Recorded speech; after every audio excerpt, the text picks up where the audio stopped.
এই দেশের জনসংখ্যার অর্ধেক নারী, 4 কোটিরও বেশি তরুণ প্রজন্মের সদস্য, 5 কোটির মতন শিশু,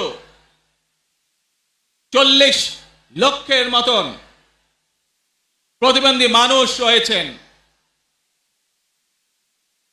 কয়েক কোটি কৃষক শ্রমিক রয়েছেন। এই মানুষগুলোর একটি প্রত্যাশা আছে এই রাষ্ট্রের কাছে, এই মানুষগুলোর একটি আকাঙ্ক্ষা আছে এই দেশের কাছে। আজ আমরা সকলে যদি ঐক্যবদ্ধ হই, আজ আমরা যদি সকলে প্রতিজ্ঞাবদ্ধ হই, তাহলে আমরা এই লক্ষ কোটি মানুষের সেই প্রত্যাশাগুলো পূরণ করতে পারি ইনশাআল্লাহ। প্রিয় ভাই বোনেরা, 71 সালে আমাদের শহীদরা নিজের জীবন উৎসর্গ করেছিলেন এই রকম একটি বাংলাদেশ গঠনের জন্য। বিগত 15 বছর স্বৈরাচারের বিরুদ্ধে শত শত হাজারো গুম খুনের শিকার হয়েছে শুধু রাজনৈতিক দলের সদস্য নয়, নিরীহ মানুষের প্রতিবাদ করতে গিয়ে অত্যাচার নির্যাতনের শিকার হয়েছে, জীবন দিয়েছে।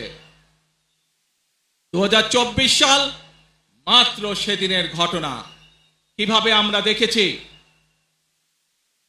আমাদের তরুণ প্রজন্মের সদস্যরা কিভাবে নিজের জীবন উৎসর্গ করেছে দেশের এই স্বাধীনতা এবং সার্বভৌমত্বকে রক্ষা করার জন্য। প্রিয় ভাই বোনেরা, কয়েকদিন আগে এই বাংলাদেশের 24-এর আন্দোলনের এক সাহসী প্রজন্মের এক সাহসী সদস্য ওসমান হাদিকে হত্যা করা হয়েছে। ওসমান হাদি শহীদ হয়েছে। প্রিয় ভাই বোনেরা, ওসমান হাদি চেয়েছিল এই দেশের মানুষের জন্য গণতন্ত্র প্রতিষ্ঠিত হোক, এই দেশের মানুষের গণতান্ত্রিক অধিকার প্রতিষ্ঠিত হোক, এই দেশের মানুষ তাদের গণতান্ত্রিক এবং অর্থনৈতিক অধিকার ফিরে পা। আজ 24-এর আন্দোলনে যারা শহীদ হয়েছেন, ওসমান হাদি সহ 71-এ যারা শহীদ হয়েছেন, বিগত স্বৈরাচারের সময় বিভিন্নভাবে খুন গুমের শিকার হয়েছেন, এই মানুষগুলোর রক্তের ঋণ যদি শোধ করতে হয়, আসুন আমরা আমাদের সেই প্রত্যাশিত বাংলাদেশ গড়ে তুলব, যেখানে আমরা সকলে মিলে কাজ করব, যেখানে আমরা সকলে মিলে আমাদের প্রত্যাশিত বাংলাদেশকে গড়ে তুলব। প্রিয় ভাই বোনেরা, বিভিন্ন আধিপত্যবাদ শক্তির গুপ্তচরেরা বিভিন্নভাবে ষড়যন্ত্রে এখন লিপ্ত রয়েছে। আমাদেরকে ধৈর্যশীল হতে হবে, আমাদেরকে ধৈর্য ধারণ করতে হবে। বিশেষ করে তরুণ প্রজন্মের যে সদস্যরা আছেন, আপনারাই আগামী দিন দেশকে নেতৃত্ব দিবেন, দেশকে গড়ে তুলবেন। এই দায়িত্ব তরুণ প্রজন্মের সদস্যদেরকে আজ গ্রহণ করতে হবে, যাতে করে এই দেশকে আমরা সুন্দরভাবে গড়ে তুলতে পারি। শক্ত ভিত্তির উপরে গণতান্ত্রিক ভিত্তি, শক্তিশালী অর্থনৈতিক ভিত্তির উপরে যাতে এই দেশকে আমরা গড়ে তুলতে পারি। প্রিয় ভাই বোনেরা, আমার সাথে আজকে মঞ্চে এখানে বহু জাতীয় নেতৃবৃন্দ বসে আছেন। আসুন আজকে আমরা দুহাত তুলে আল্লাহর দরবারে দোয়া করে আল্লাহর রহমত আমরা চাই। যে সকল জাতীয় নেতৃবৃন্দ এই মঞ্চে আছেন, মঞ্চের বাইরে যে সকল জাতীয় আরো নেতৃবৃন্দ আছেন, আমরা সকলে মিলে এই দেশকে নেতৃত্ব দিয়ে আমাদের বাংলাদেশের জনগণের প্রত্যাশিত সেই বাংলাদেশকে আমরা গড়ে তুলতে চাই। আমাদেরকে যে কোনো মূল্যে আমাদেরকে এই দেশের শান্তি শৃঙ্খলা রক্ষা করতে হবে।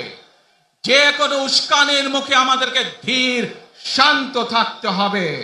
প্রিয় ভাই বোনেরা, আমরা দেশের শান্তি চাই, আমরা দেশের শান্তি চাই, আমরা দেশের শান্তি চাই। প্রিয় ভাই বোনেরা, মার্টিন লুথার কিং নাম শুনেছেন না আপনারা? নাম শুনেছেন তো আপনারা? মার্টিন লুথার কিং তার একটি বিখ্যাত ডায়লগ আছে, আই হ্যাভ এ ড্রিম। আজ এই বাংলাদেশের মাটিতে দাঁড়িয়ে আপনাদের সকলের সামনে আমি বলতে চাই, বাংলাদেশ জাতীয়তাবাদী দলের একজন সদস্য হিসাবে আপনাদের সামনে আমি বলতে চাই, I have a plan for the people of my country, for my country.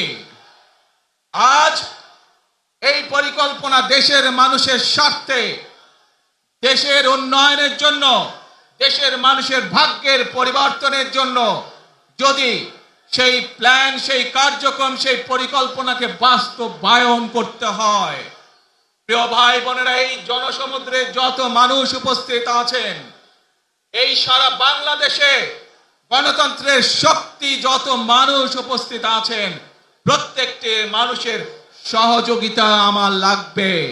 প্রত্যেকটি মানুষের সহযোগিতা আমাদের লাগবে। আপনারা যদি আমাদের পাশে থাকেন,